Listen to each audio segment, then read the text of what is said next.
প্রিয় শিক্ষার্থী, সবাইকে আন্তরিক শুভেচ্ছা এবং স্বাগত জানাচ্ছি। আমার আজকের আলোচনার বিষয় হচ্ছে নবম দশম শ্রেণী বাংলা প্রথম পত্রের জীবন সঙ্গীত কবিতাটি। জীবন সঙ্গীত কবিতাটা লিখেছেন কবি হেমচন্দ্র বন্দ্যোপাধ্যায়। তোমরা বোর্ডে দেখতে পাচ্ছ, আমি লিখে রেখেছি কবি হেমচন্দ্র বন্দ্যোপাধ্যায়। হেমচন্দ্র বন্দ্যোপাধ্যায়, দেখো, তার জন্ম হচ্ছে 17 এপ্রিল 1838, 17 এপ্রিল 1838 সাল, এবং জন্মস্থান হচ্ছে হুগলি জেলার রাজবল্লভহাট গ্রাম। তিনি প্রাথমিক শিক্ষা গ্রহণকালে বেশ আর্থিক অনটনের মধ্যে পড়েছেন। তো পরবর্তীতে যে আমরা লিখেছি এখানে দেখো, 1859 সালে কলকাতা বিশ্ববিদ্যালয় থেকে তিনি স্নাতক ডিগ্রি লাভ করেন। কর্মজীবনে তিনি সরকারি চাকরি করেছেন, শিক্ষকতা করেছেন, আইন ব্যবসা করেছেন, হাইকোর্টের লয়ারও ছিলেন শেষ পর্যন্ত, এবং কিছুদিন মুন্সিফ হিসাবেও কাজ করেছেন। তার প্রথম কাব্যগ্রন্থ হচ্ছে চিন্তা তরঙ্গিনী। তার অন্যান্য কাব্যগ্রন্থ তোমার বইয়ে লেখা আছে বীরবাহু, আশাকানন, ছায়াময়ী প্রভৃতি। তার মহাকাব্য বৃত্তসংহার, মৃত্যু 24 মে 1903 সাল। এই বৃত্তসংহার নিয়ে বলা হচ্ছে তিনি এই স্বদেশ প্রেমের অনুপ্রেরণায় এই মহাকাব্যটি লিখেছিলেন। স্বদেশ প্রেমের অনুপ্রেরণায়, স্বদেশ প্রেমের অনুপ্রেরণায় কিভাবে আসলো? এই যে বৃত্তসংহার, এই কাব্যগ্রন্থটি তোমরা খেয়াল করে থাকবে বা জেনে থাকবে যে বৃত্তাসুর এই দানবের তাণ্ডবে নিপীড়নে তোমার স্বর্গলোকের দেবতারা স্বর্গলোক ছেড়ে পাতালে আশ্রয় গ্রহণ করেছিল। তাদের এই আবাসস্থল স্বর্গলোককে উদ্ধার করার জন্যে তোমার ইন্দ্র শিবের শরণাপন্ন হয়েছিল, শিবের সাথে সাক্ষাৎ করেছিল এবং তার মৃত্যুর রহস্যটা জেনে নিয়েছিল। মৃত্যুর রহস্যটা ছিল এই যে তোমার ঋষি দধিচির হাড় দিয়ে, অস্থি দিয়ে যদি অস্ত্র বানানো যায়, সেই অস্ত্রে বৃত্তাসুরকে কাবু করা যাবে। এবং সেই অনুযায়ী দধিচি নিজেকে আত্মত্যাগ করেছিল। তার অস্থি দিয়ে সেই অস্ত্রটা বানানো হয়েছিল। সেই অস্ত্রে দিয়ে তোমার ইন্দ্র বৃত্তাসুরকে বধ করেছিল, বৃত্তাসুরের সংহার করেছিল, বিনাশ করেছিল। তো এখানে এই যে কবি এই মহাকাব্যের রচনার ক্ষেত্রে ইন্দ্রকে নায়ক হিসেবে বা ত্রাণকর্তা হিসেবে দেখিয়েছেন, আর তোমার দধিচিকে দেখিয়েছেন আত্মত্যাগের মহিমায় তিনি উদ্ভাসিত হয়েছেন। তো তিনি এই যে আমরা যে উপনিবেশ, ইংরেজ যে উপনিবেশ, এই ইংরেজ উপনিবেশের জাতাকলে পড়ে পরাধীনতার গ্লানিতে এ ভারতবাসী ভুগছিল, সেখান থেকে পরিত্রাণের জন্য তার আকাঙ্ক্ষা এই ইন্দ্রের মতো কোনো ত্রাণকর্তা, স্বাধীনতার বা মুক্তিদাতা হিসেবে আবির্ভূত হবে। আর দধিচির আত্মত্যাগের মহিমায় এই ভারতবাসী উজ্জীবিত হবে। তাহলে হয়তো আমরা এই পরাধীনতার গ্লানি থেকে মুক্ত হতে পারব। সে কারণে বলা হয়েছে এই বৃত্তসংহার মহাকাব্যটি স্বদেশ প্রেমের অনুপ্রেরণায় লেখা হয়েছে। মাইকেল মধুসূদন দত্তের পরে এবং রবি ঠাকুরের আগে, ওই মাঝামাঝি সময়ে তার অবস্থান, এবং সেই সময়ে তিনি শ্রেষ্ঠ কবি ছিলেন। চলো এখন আমরা কবিতায় আসি। তার এই যে জীবন সঙ্গীত কবিতাটি, এটি তোমরা বই পড়ে থাকবে।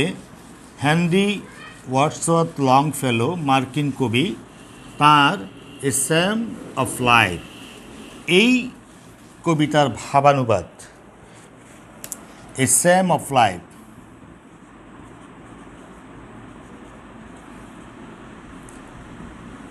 এই কবিতার ভাবানুবাদ, আক্ষরিক অনুবাদ নয়, ভাবানুবাদ অর্থাৎ অর্থ একই রকম কিন্তু শব্দগত পার্থক্য রয়েছে, সেজন্য বলা হয়েছে স্যাম অফ লাইফ কবিতার ভাবানুবাদ। এই স্যামটা কি? এই যে সাম বা স্যাম এই কথাটার অর্থ হচ্ছে পবিত্র সঙ্গীত, স্যাক্রেড সং, ধর্মীয় সঙ্গীত, ধর্মীয় গান বা সঙ্গীত বা পবিত্র সঙ্গীত, পবিত্র সঙ্গীত, এটি হচ্ছে স্যাম। স্যামের মধ্যে কি থাকে? একটা আহ্বান থাকে যে সঠিক পথে মানুষ যাতে পরিচালিত হয়, সেই ধরনের একটা আহ্বান থাকে এই স্যামের মধ্যে, ঠিক আছে? তো এই ধরনের কবিতাকে ডাইডেক্টিক পয়েম বলা হয় বা এটাকে উপদেশাত্মক বা নীতি উপদেশাত্মক কবিতা বলা হয় এগুলোকে। এই উপদেশাত্মক কবিতার মধ্যে তোমার থাকে মানবিক মূল্যবোধ এবং সমৃদ্ধ নৈতিক জীবনের উদ্দেশ্য, নৈতিক জীবনের উপাদান, এই বিষয়গুলো নিয়ে কিন্তু তোমার এই ডাইডেক্টিক পয়েমগুলো রচিত হয়ে থাকে, ঠিক আছে? তো এ স্যাম অফ লাইফও ঠিক সেরকম একটি কবিতা। তো এ স্যাম অফ লাইফের এই কবিতার তোমার আমরা এই কবিতায় তোমরা যদি খেয়াল করো, তোমরা নেটেও খুঁজলে পাবে এই কবিতাটা, তোমার দেখে থাকবে যে 9টি স্তবক আছে, 9টি স্তবক, স্তবক সংখ্যা হচ্ছে 9টি এবং প্রত্যেক স্তবকে আছে 4 লাইন করে, প্রত্যেক স্তবকে 4 চরণ করে আছে। তাহলে মোট কয়টি হবে? 9 গুণ 4 সমান 36 চরণ বা 36 লাইন থাকবে, ঠিক আছে? এবং স্তবকগুলো হচ্ছে 4 লাইনের, এই 1 2 3 4 এরকম একটা স্তবক, তারপরে গ্যাপ আছে আরেকটা স্তবক 4 লাইনের, এরকম 9টা স্তবক আছে 1 2 3 করে। তা আমরা এই কবিতা কেমন আছে একটু খেয়াল করি। জীবন সঙ্গীত কবিতা কেমন আছে? গঠনগত দিকে তোমরা যদি এই কবিতাটা বইয়ের মধ্যে দেখো তাহলে তোমরা দেখতে পাবে এখানেও কিন্তু 36 লাইন প্রায়। আমরা কবিতার প্রথম 4টা লাইন আমরা লিখি, যেমন ধরো বলো না কাতর স্বরে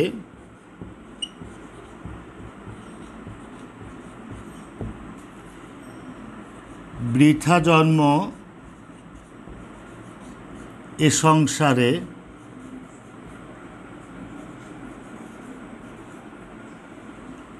এ জীবন নিশার স্বপন, এ জীবন নিশার স্বপন, দ্বারা পুত্র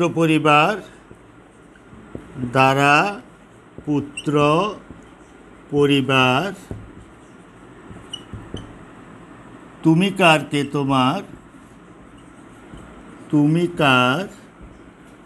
কে তোমার বলে জীব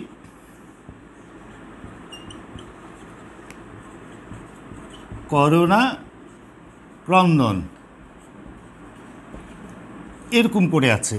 এবং তারপরের লাইনে এখানে কিন্তু স্পেস নাই, কিন্তু ধারাবাহিকভাবে এভাবে কবিতাটা তোমরা দেখে থাকবে। তো তুমি যদি এটাকে যদি প্রথম লাইন ধরো, এটাকে যদি দ্বিতীয় লাইন ধরো, এটাকে যদি তৃতীয় লাইন ধরো, এটাকে যদি চতুর্থ লাইন ধরো, এভাবে তুমি গুণে দেখবে এই কবিতায় মোট 36 লাইন। কত লাইন আছে? 36 লাইন। একই রকম হুবহু এই সাম অফ লাইফে যেরকম ছিল 36 লাইন, এখানেও 36 লাইন। এবং এই প্রথম এই 4 লাইনকে আমি বলছি একটা প্রথম স্তবক। এই যে কবিতার প্রথম স্তবক এটি। তো তোমরা এরকম করে একটু ভাগ করে নেবে। তোমার বইয়ে কিন্তু ভাগ করা নাই, 4 লাইনের পরে স্পেস নাই, সেই স্পেসটা তোমরা এই প্রথম 4 লাইনকে একটা প্রথম স্তবক ধরবে, এরকম করে করে প্রতি 4 লাইনকে একটা করে স্তবক ভাগ করে নেবে, তাহলে 9টা স্তবক পাবে। ঠিক আছে, কিন্তু আমি লাইন বললাম, কিন্তু এখানে কিন্তু এই কবিতাটি কিন্তু তিনি আঙ্গিকভাবে, যদিও এই যে 9টা স্তবক মূল কবিতা ছিল এসাম অফ লাইফ, এখানেও কিন্তু 36 লাইন ছিল, এখানেও 36 লাইন আছে, কিন্তু এই কবিতায় আমরা যদি খেয়াল করি এটি অক্ষরবৃত্ত ছন্দে গঠিত, কিন্তু ত্রিপদী পয়ার ছন্দে রচিত। এই ত্রিপদী পয়ার ছন্দ, আমি বলেছি ত্রিপদী পয়ার ছন্দে, ত্রিপদী পয়ার ছন্দে রচিত। তো এই ত্রিপদী পয়ার ছন্দে রচিত, এবং প্রথম পর্বে তোমার এই প্রথম পর্বে প্রত্যেক প্রথম পর্বে আছে তোমার 8 মাত্রা, দ্বিতীয় পর্বে পাবে 8 মাত্রা, তৃতীয় পর্বে পাবে 10 মাত্রা। তাহলে এই যে বলা হচ্ছে এখানে, আমি একটু লাল কালি দিয়ে দাগ করি, বলো না কাতর স্বরে বৃথা জন্ম এই সংসারে, এই জীবন নিশার স্বপন। এটি হচ্ছে প্রথম চরণ। এখানে 2 চরণ, 2 লাইন মিলে 1 চরণ, 2 লাইন মিলে 1 চরণ, এবং এটি হচ্ছে প্রথম পর্ব, বলো না কাতর স্বরে। এক নিঃশ্বাসে আমরা যতটুকু উচ্চারণ করি বা এই বলে থাকি, কবিতায় পাঠ করে থাকি, আবৃত্তি করে থাকি, সেটাকে আমরা বলি পর্ব। তো প্রথম পর্বে এখানে তুমি দেখবে 8 মাত্রা, এখানে দেখবে 8 মাত্রা, এবং এখানে দেখবে 10 মাত্রা। কিভাবে সেটি? তা আমরা মাত্রা দেখার আগে আমাদেরকে প্রথমে দেখতে হবে অক্ষরগুলো, অক্ষর কীভাবে আছে, মুক্তাক্ষর এবং বদ্ধাক্ষর। মুক্তাক্ষরের জন্য আমি এই চিহ্ন ব্যবহার করব, বদ্ধাক্ষরের জন্য এই চিহ্নটা ব্যবহার করব। দেখো খেয়াল করো একটু,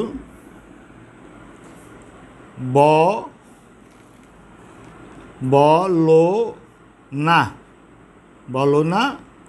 কাতর, এই দেখো এখানে বদ্ধাক্ষর, কাতর স রে, বলো না কাতর স্বরে, বৃথা জন্ম এ সংসারে, এ জীবন নিশার স্বপন। তাহলে খেয়াল করো, আমি মাত্রাগুলো এখন দিয়ে যাই, মুক্তাক্ষর বদ্ধাক্ষরে দিলাম, মাত্রাগুলো খেয়াল করো। এখানে মুক্তাক্ষরে 1 মাত্রা করে আমি দেব, বদ্ধাক্ষরে শেষে থাকলে 2 মাত্রা, প্রথমে থাকলে 1 মাত্রা। তাহলে কয় মাত্রা হলো এখানে? 1 2 3 4 5 6 7 8। প্রথম পর্বে আমরা পেলাম 8 মাত্রা। দ্বিতীয় পর্বে দেখো 1 2 3 4 5 6 7 8, দ্বিতীয় পর্বে পেলাম 8 মাত্রা। তৃতীয় পর্বে দেখো এ জীবন, শেষে থাকলে 2 মাত্রা বদ্ধাক্ষর, শুরুতে থাকলে 1 মাত্রা, এ জীবন নিশার স্বপন। তাহলে এখানে 1 2 3 4 5 6 7 8 9 10 মাত্রা। এভাবে কিন্তু তিনি ত্রিপদী পয়ার ছন্দ বলছে এটাকে, এভাবে রচিত। এবং এখানে এই প্রথম পর্বের অন্তমিলটা আমরা, এখানে একটা অন্তমিলের বিষয়টাও আছে। অন্তমিলটা কেমন? অন্তমিলটা বা রাইম স্কিমটা, এই যে প্রথম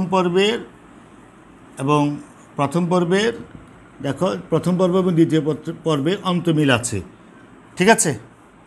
আবার প্রথম চরণের শেষ এবং দ্বিতীয় চরণের শেষ, এখানে কিন্তু অন্তমিল আছে। এইভাবে কিন্তু কবিতাটা এগিয়েছে। তাহলে আমরা লক্ষ্য করলাম 2 চরণে 1টি স্তবক, এরকম করে আমরা 9টি স্তবক পাবো। আর যদি সরাসরি আমি লাইন হিসেব করি তাহলে ওই মূল কবিতার মতো আমরা 9টা স্তবক এবং 36 লাইন পেয়ে থাকব। এখন আসো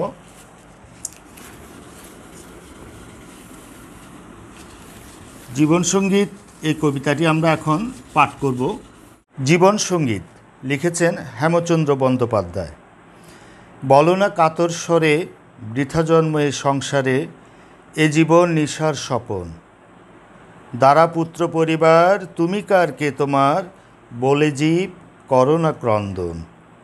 মানব জনম সার এমন পাবে না আর, বাহ্য দৃশ্যে ভুলো না রে মন। করযত্ন হবে জয়, জীবাত্মা অনিত্য নয়, ওহে জীব করো আকিঞ্চন। করোনা সুখের আশ, পরোনা দুঃখের ফাঁস, জীবনের উদ্দেশ্য তা নয়। সংসারে সংসারী সাজ, করো নিত্য নিজ কাজ, ভবের উন্নতি যাতে হয়। দিন যায় ক্ষণ যায়, সময় কাহারও নয়, ব্যাগে ধায় নাহি রহে স্থির। সহায় সম্পদ বল, সকলই গুছায় কাল, আয়ু যেন শৈবালের নীর। সংসারে সমরাঙ্গনে যুদ্ধ কর দৃঢ়পণে, ভয়ভীত হইও না মানব। কর যুদ্ধ বীর্যবান, যায় যাবে যাক প্রাণ, মহিমাই জগতে দুর্লভ। মনোহর মূর্তি হেরে ওহে জীব অন্ধকারে, ভবিষ্যতে করুণা নির্ভর। অতীত সুখের দিন পুনঃ আর ডেকে এনে, চিন্তা করে হইও না কাতর। মহাজ্ঞানী মহাজন যে পথে করে গমন, হয়েছেন প্রাতঃস্মরণীয়। সেই পথ লক্ষ্য করে স্বীয় কীর্তি ধ্বজা ধরে, আমরাও হব বরণীয়। সমর সাগর তীরে পদাঙ্ক অঙ্কিত করে, আমরাও হব হে অমর। সেই চিহ্ন লক্ষ্য করে অন্য কোনো জনপরে, যশোদ্দারে আসিবে সত্তর। করোনা মানবগণ বৃথা কয়ে জীবন, সংসার সমরাঙ্গন মাঝে সংকল্প করেছ যাহা, সাধন করো তাহা রত হয়ে নিজ নিজ কাজে। এই হচ্ছে আমাদের আলোচ্য কবিতা। তো আমরা এখন স্তবকগুলো একটু বোঝার চেষ্টা করি। তো এই কবিতায় আসলে এই যে এ স্যাম অফ লাইফ, সেখানেও আমরা লক্ষ্য করেছি তোমার এই সেখানে যে আমরা যে কবি হচ্ছেন এখানে এই কবিতায় কবি হচ্ছেন যে কি স্পিকার, বক্তা। তার সামনে রয়েছেন একজন শ্রোতা, সাইলেন্ট লিসেনার, নীরব শ্রোতা। আমরা কবির কথাটা, বক্তার কথাগুলো শুনছি। এমন শ্রোতাকে উদ্দেশ্য করে তিনি কথা বলছেন যে শ্রোতা নৈরাশ্যবাদী, পেসিমিস্ট, সে আশাবাদী নয়, সে জীবন সম্পর্কে সে বীতশ্রদ্ধ, জীবন সম্পর্কে তার নেতিবাচক ধারণা, জীবনকে সে নিশার স্বপন হিসেবে ভাবে। তো কবি শুরু করেছেন তাকে, তার যে এই ধারণা, এই ধারণাটা সঠিক নয়, তার এই ধারণাটা সংশোধন করার জন্যে এবং জীবনের প্রকৃত উদ্দেশ্য কী, জীবনের মানব জীবনের তাৎপর্য কী, আমাদের কি করণীয়, সে সম্পর্কে কবি এই কবিতায় বলে যাচ্ছেন। আমি যে বললাম যে ডাইলেকটিক পোয়েম বা উপদেশাত্মকমূলক কবিতা, এই কবিতার মূল উপজীব্য হচ্ছে আমাদের মানব জীবনের প্রকৃত অর্থ এবং উদ্দেশ্য, মানব জীবনের তাৎপর্য। তো চলো আমরা এই কবিতা নিয়ে কথা বলি। যে বলো না, প্রথম স্টেঞ্জা বা প্রথমে স্তবকে আমরা লক্ষ্য করেছি বলো না কাতর স্বরে। কাতর স্বরে মানে হচ্ছে দুর্বল স্বরে। এগুলো তোমার বইয়ে লেখা আছে শব্দার্থগুলো। বৃথা জন্ম এ সংসারে তোমার জন্মটা বৃথা, এটা তুমি কাতর স্বরে দুর্বল স্বরে বলবে না। এ জীবন নিশার স্বপন, নিশার স্বপন, নিশা মানে হচ্ছে রাত, রাতের স্বপন, নিশার স্বপন, নিশার স্বপন, এই জীবন নিশার স্বপন, রাতের বেলার স্বপন। তো রাতের স্বপ্ন দেখলে রাত শেষ হলে, স্বপ্ন শেষ হওয়ার সাথে সাথেই স্বপ্নের বিষয়টা চলে যায়। দ্বারা পুত্র পরিবার, তুমি কার কে তোমার বলে জীব করুণা ক্রন্দন। দ্বারা হচ্ছে স্ত্রী, স্ত্রী পুত্র পরিবার, তুমি কার কে তোমার, এটা বলে তুমি ক্রন্দন করো না, কেঁদো না। তাহলে কি বোঝালো এখানে?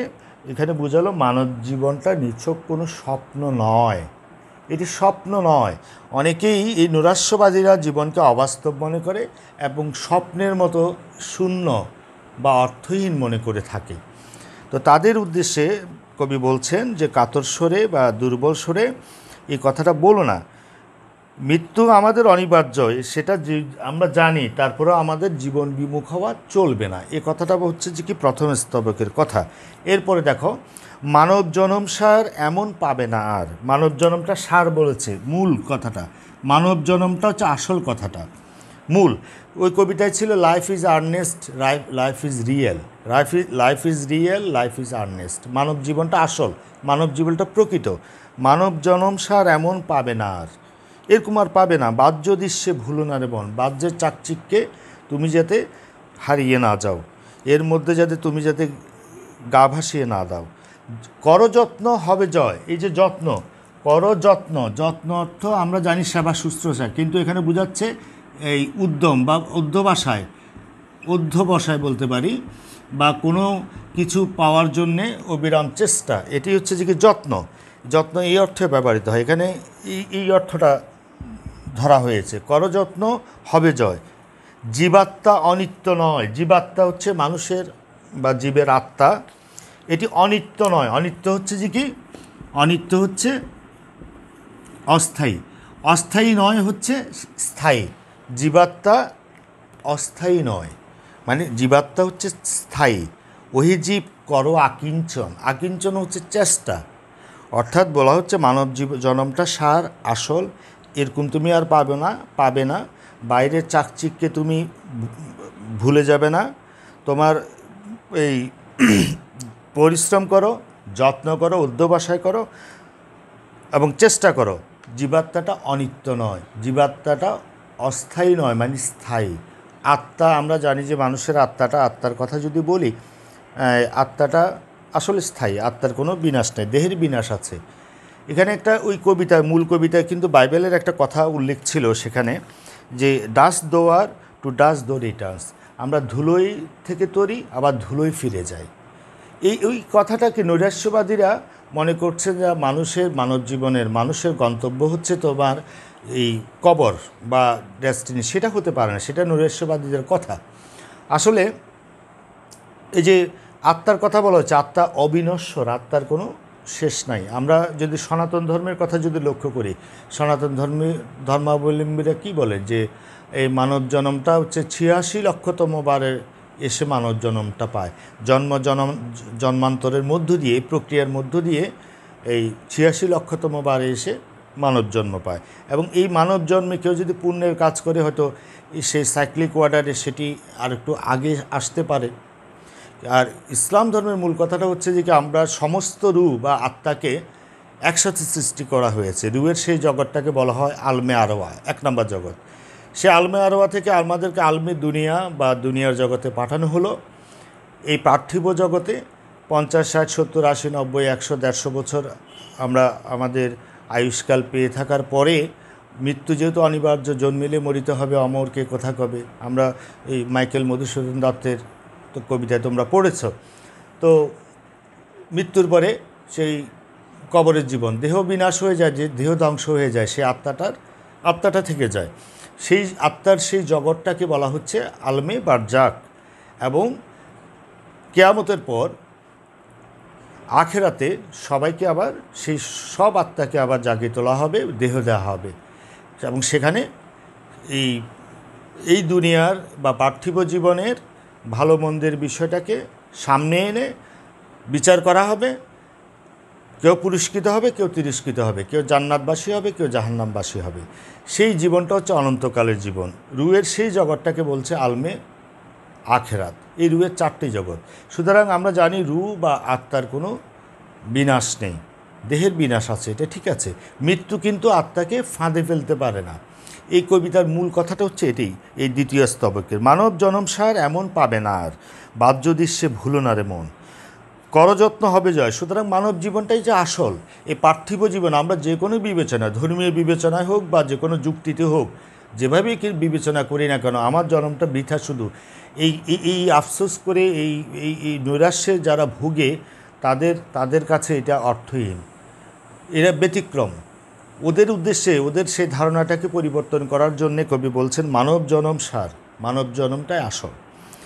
3 নম্বর ইয়েতে দেখো, করোনা সুখের আশ, পরোনা দুঃখের ফাঁস। আশ হচ্ছে আশা, দুঃখের আশা করো না, আবার তোমার এই দুঃখিত সুখের আশা করো না বা দুঃখের ফাঁসও পড়ো না। জীবনের উদ্দেশ্য তা নয়। আমরা অনেক সুখে গড্ডালিকা, তোমার এই অধিক সুখে অনেক সময় গা ভাসিয়ে দিই, আবার এই দুঃখে আবার হয়ে যায়, বিমর্ষ হয়ে যায়, বিষাদগ্রস্ত হয়ে যায়। এটা কিন্তু হওয়া চলবে না, কারণ সুখ এবং দুঃখ এটা জীবনের বৈশিষ্ট্য, সেটাকে এভাবে দেখতে হবে। সমস্যাটাকে জীবনের বৈশিষ্ট্য হিসেবে দেখতে হবে, সমস্যা হিসেবে দেখলে চলবে না। মিথ্যা সুখের আশায় জীবনে দুঃখ বাড়িয়ে লাভ নেই। অধিক সুখে গা ভাসিয়ে চলা বা দুঃখে বিষাদগ্রস্ত হওয়া জীবনের উদ্দেশ্য নয়, কাজ করাটাই হচ্ছে জীবনের উদ্দেশ্য। জীবনের অর্থ হচ্ছে এই যে আমাদের বর্তমান সময় যে এটিকে কাজে লাগানো। ঠিক আছে, করোনা সুখের আশ, পরনা দুঃখের ফাঁস, জীবনের উদ্দেশ্য তা নয়। সংসারে সংসারী সাজ, করনিত্য নিজ কাজ। সংসারে সংসারের মতো সাজ বা সজ্জা হয়ে পরিধান করে বা যেরকম তোমার ভূমিকা নেওয়ার কথা সেই রকম ভূমিকা নিয়ে তুমি কাজটা করে যাও। করনিত্য নিজ কাজ, তোমার যে প্রত্যেকদিনকার প্রাত্যহিক যে কাজটা আছে সে কাজটা তুমি করে যাও। ভবের উন্নতি যাতে হয়, ভবের উন্নতি বলতে পার্থিব উন্নতি বা সংসারের উন্নতি যাতে হয়।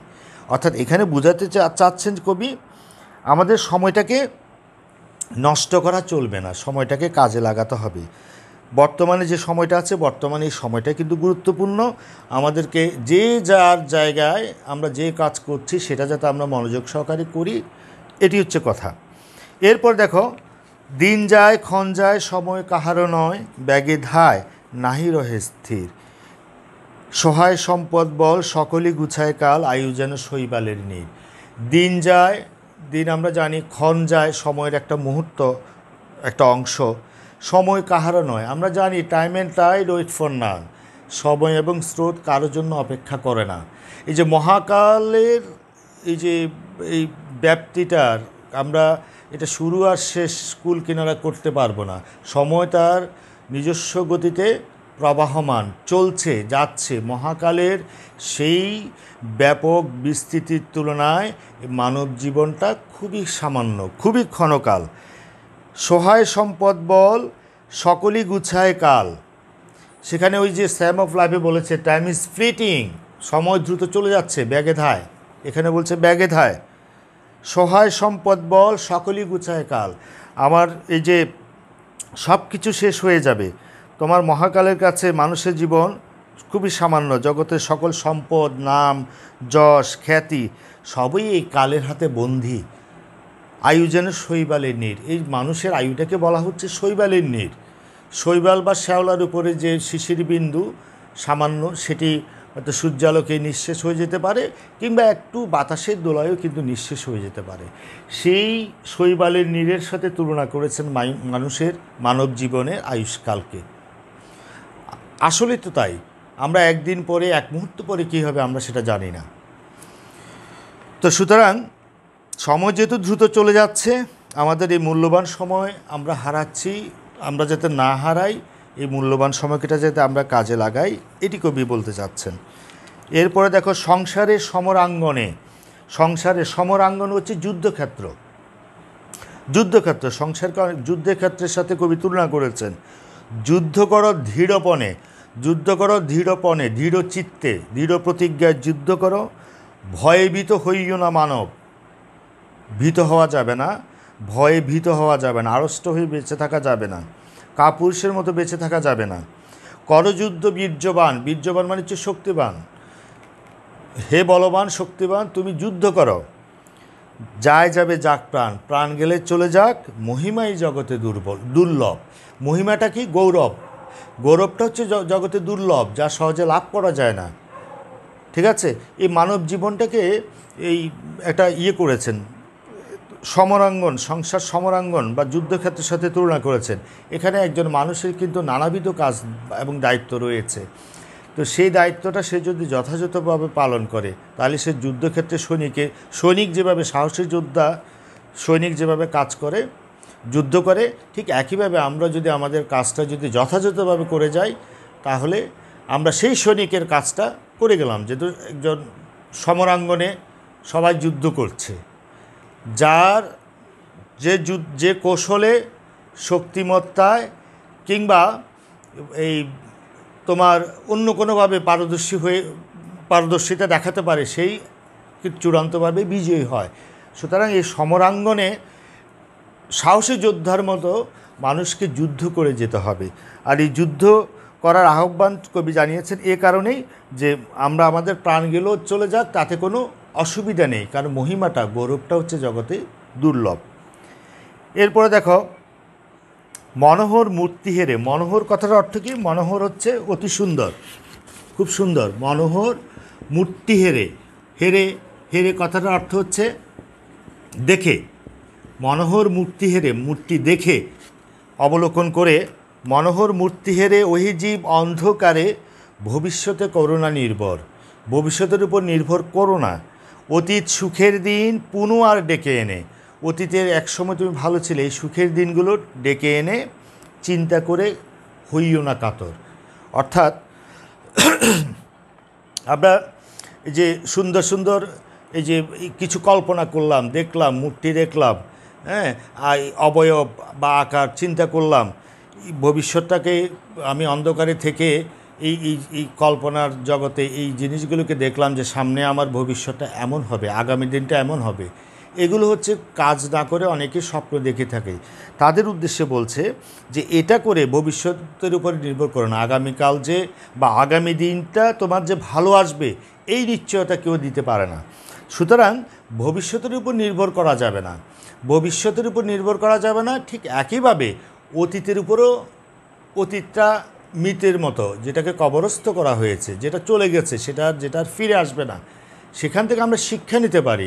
কিন্তু অতীতের কোনো বিষয় নিয়ে সুখকর স্মৃতির রোমন্থন করে আমি হতাশ হলাম, কাতর হলাম, এটা করা যাবে না।